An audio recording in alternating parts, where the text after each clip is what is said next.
Doctor Yunus Awami লীগকে নিঃশেষ করতে চেয়েছেন। উনি 32 নম্বরের বাড়ি ভেঙেছেন, মুক্তিযুদ্ধের স্মৃতি বিজড়িত সমস্ত ঘটনাগুলো উনি ঘটিয়েছেন। উনি বঙ্গবন্ধুকে ইতিহাস থেকে মুক্তি দিতে চেয়েছেন এবং উনি মুক্তিযুদ্ধ বিরোধী কর্মকাণ্ডে লিপ্ত ছিলেন। ডক্টর ইউনূস জামাতকে এখানে বড় একটা পাঠ হিসেবে তুলে ধরতে চেয়েছিলেন।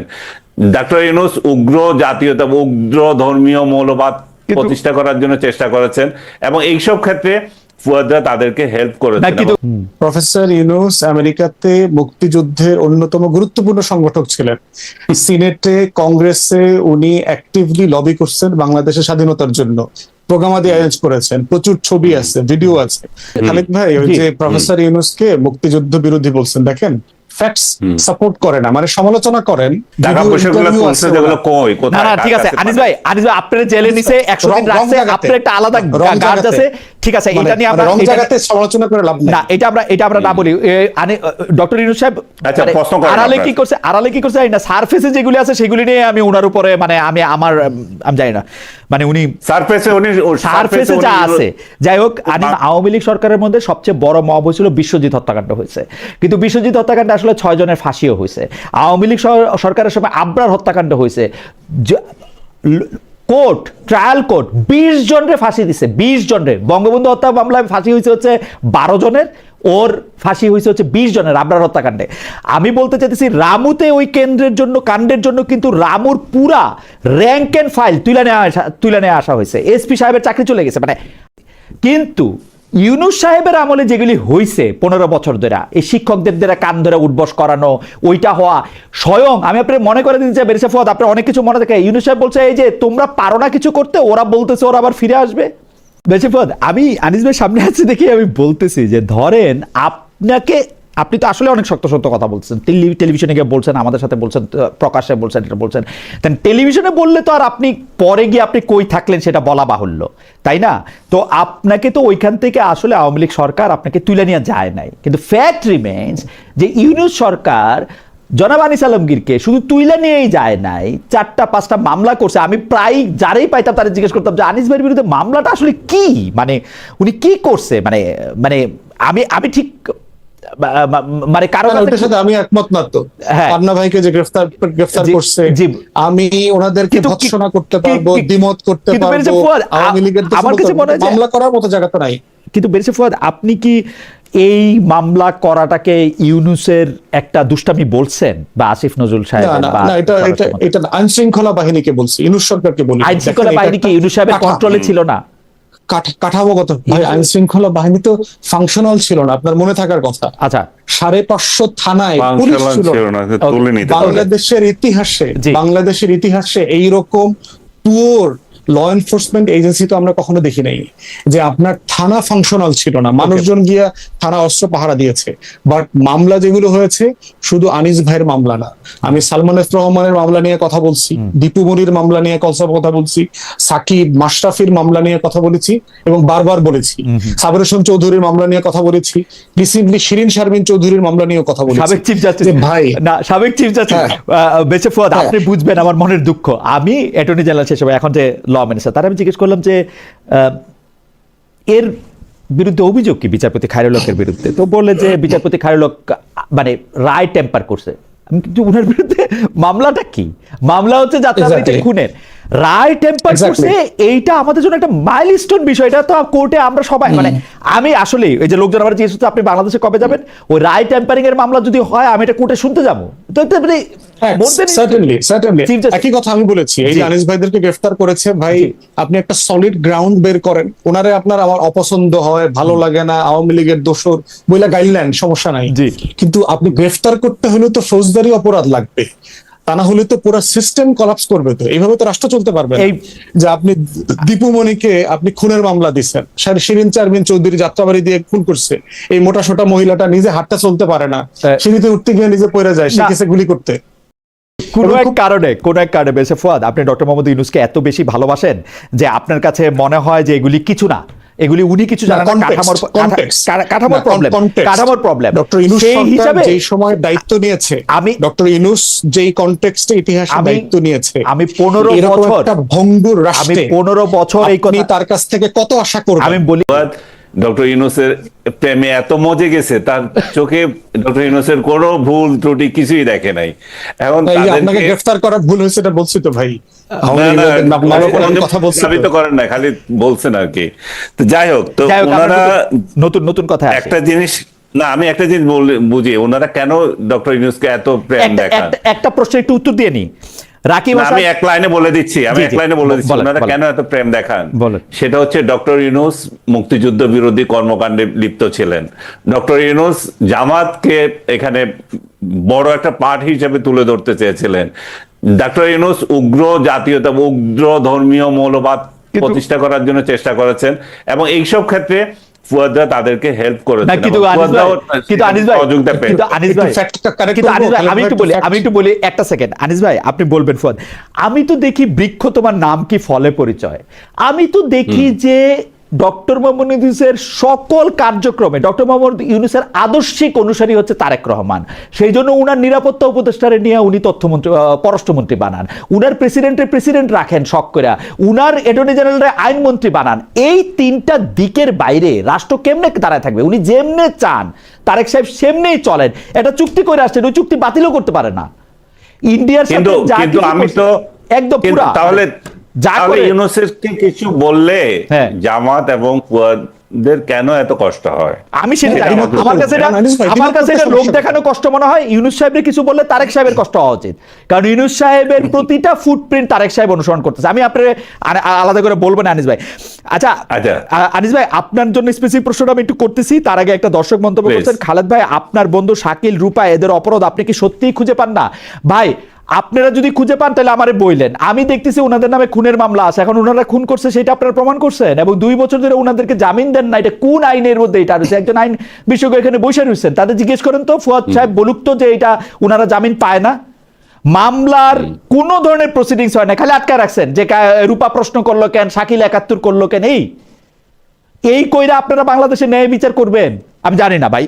এখন আপনারা, যাই হোক, আনিস ভাইয়ের প্রশ্ন করি। আমার এগুলি বলে লাভ নাই, আমার এগুলি বলে লাভ নাই, আমার বলে লাভ আছে, আমার এগুলি বলে লাভ নাই, কারণ আমার কথা তো আর কেউ শুনবে না। আমি একটু শেয়ার করি। আমার চোখে সবচেয়ে বড় অপরাধ হচ্ছে ছাত্রদের একটা সম্ভাবনাময়ী মুভমেন্টকে তিনি সাফল্যের সাথে ধ্বংস করতে পারছেন। এনসিপির অনেক সম্ভাবনা ছিল। উমুককে মাস্টার মাইন্ড, উমুককে এইটা করে উনি বিভক্তির পর বিভক্তি করছেন, উমুককে মন্ত্রী করে, তুমুককে এইটা করে। আজকে 50 দিন হলো একটা মেয়ে, ইমি নামে একটা মেয়ে, সেই থানার সামনে সে বঙ্গবন্ধুর 7ই মার্চের ভাষণ বাজিয়েছিল। সেই জন্য তাকে কিন্তু যে 2জন ব্যক্তিকে মার দেওয়া হলো, সেই 2 ব্যক্তি কিন্তু মব করেছিল এবং তাকে তুলে দিয়েছিল। এবং এই 2 ব্যক্তি, যদি আপনি এদের ইতিহাস যদি দেখেন, তাহলে দেখেন একজন শিক্ষককে পিটাচ্ছে, শিক্ষককে দৌড়াচ্ছে ঢাকা ইউনিভার্সিটিতে। আপনি দেখেছেন সেই ভিডিওগুলো, আমি বিস্তারিত আর প্রয়োজন নাই মনে হয়। যে সাহিত্য সম্পাদক এখানে মায়ের খেলো, সেও একই কায়দায় একই কাণ্ডকৃত্য বিভিন্ন সময় বলেছে এবং অশ্লীল ভাষায় অন্যদেরকে আক্রমণ করেছে। আপনি শুনলে আশ্চর্য হবেন, আমি জানতামই না, আমি তো জেলে ছিলাম, সে কে কি আমার বিরুদ্ধে কি করেছে। ভেরি রিসেন্টলি আমাকে অনেকে আমার ফেসবুক প্রোফাইলের কমেন্টে এসে বলছিল যে এই সাহিত্য সম্পাদক বলেছিল আনিস আলমগীরকে যদি, আমাকে যখন পুলিশ আটক করলো তখন আনিস আলমগীরকে, যে রাতে আমাকে আটক করেছিল সে রাতে নাকি ও দিয়েছে, আনিস আলমগীরকে যদি গ্রেপ্তার না করা হয় তাহলে আমাকে কুপিয়ে মারবে সে নিজে। এরা হচ্ছে যে এই লেভেলের। আনিস ভাই একটা ছোট জিজ্ঞাসা, আপনি যেগুলি কথা বললেন এগুলি কি ফৌজদারি অপরাধ না বাংলাদেশের আইনে? কোনটা বলেন তো আমাকে? এই যে মানে কাউকে থানার সামনে ভাষণ বাজানোর জন্য তাকে ধরে জেলে দিয়ে দেওয়া, তার জায়গা থেকে মানে তাকে, বা কাউকে এরকম হুমকি দেওয়া, যে এগুলি ফৌজদারি অপরাধ? অবশ্যই ফৌজদারি। আমরা তো এগুলি যদি ফৌজদারি অপরাধ হয় তাহলে বর্তমানে তো একটা সরকার থাকার কথা, মানে এদের বিরুদ্ধে মামলা বা এটাকে একটা আইনি কাঠামোতে এটা পর্যালোচনা করার সুযোগ আমরা কেন পাই না? মানে কেন? এটাই তো বলছি, আমার কাছে যখন শক্তি থাকে তখন আমি মনে করি যে এই ফৌজদারি আদালতে আমি যাব কেন, আমি তো এখনই অ্যাকশন নিতে পারি, আমি তো এখনই পিটাতে পারি তারে। সেই জন্যই তারা ক্ষমতাসীন রাজনৈতিক দলের ছাত্র সংগঠন যারা থাকে তারা এটা প্র্যাকটিস করে। এবং যখন ইউনূস সাহেব ছিলেন তখন এদের ক্ষমতা ছিল, এরা তাই করেছে। এরা এরা কাউকে কোপানোর হুমকি দিতে পারছে, কাউকে পিটিয়েছে, মারছে। এই ফৌজদারি অপরাধ যে এটা, সেটা তখন আর বিবেক, সেটা তাদের আর বিবেকে ধরে না। এখন আবার বিবেকে ধরে, এখন আবার থানাতে যায়, আশ্রয় নেয়, থানা আবার মামলাও নেয় না। তো এটা হচ্ছে রিসিপ্রোকাল হচ্ছে। আপনি যেগুলো করেছেন, আপনি যেগুলো দেখিয়েছেন, আপনি সেটার প্রতিফলন পাচ্ছেন। ভাই, আপনি বিবেক ঠিক হওয়ার কথা বলতেছেন, কিন্তু যেটা আমরা দেখতেছি যে ডক্টর মোহাম্মদ ইউনূসকে আমি ব্যক্তিগতভাবে পুরো 1.5 বছর ধরে খুবই দুর্বল সরকার হিসেবে দেখছি। একটা মবও ঠেকাইতে পারে নাই, মানে মব ঠেকাইতে পারে নাই মানে কি, ওই আমাদের ফুফাতো ভাই বা মামাতো ভাইদের মতো দূরে গিয়ে আবার একটু মবের পক্ষে মুচকি হাসছে বা একটা কেমন জানি নরম নরম কথাও বলছে। আসলে সত্যি সত্যি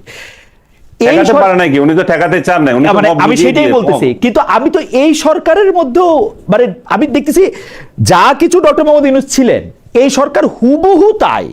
মানে আমাদের দেশের পজিশনটা তারেক সাহেবের ওই মূল চেয়ারটা দখলের মাধ্যমে একটু চেঞ্জ হয় নাই। একই দুর্বল সরকারের পরিচয় তারা দিচ্ছেন। আমি তো দেখলাম আমাদের, আমি জেলে ছিলাম তখন, আমাদের স্বরাষ্ট্রমন্ত্রীর বক্তৃতা দেখলাম, মব এখানে শেষ, যা কিছু হবে রাস্তায়, আর মব করে কিছু করা যাবে না, গাড়ি বন্ধ করা যাবে না, এগুলো উনি বক্তৃতা দিয়েছেন।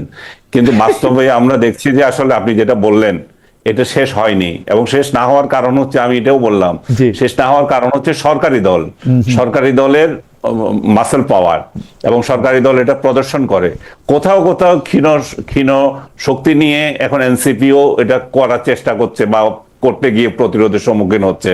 তারা হতাশ হচ্ছে, কারণ তারা যেভাবে ডক্টর ইউনূসের আমলে সারা দেশে এটা করেছিল, এখন সেই শক্তিটা দেখতেছে যে ভাই অন্যেরা এখন আমাদের উপরে আসে।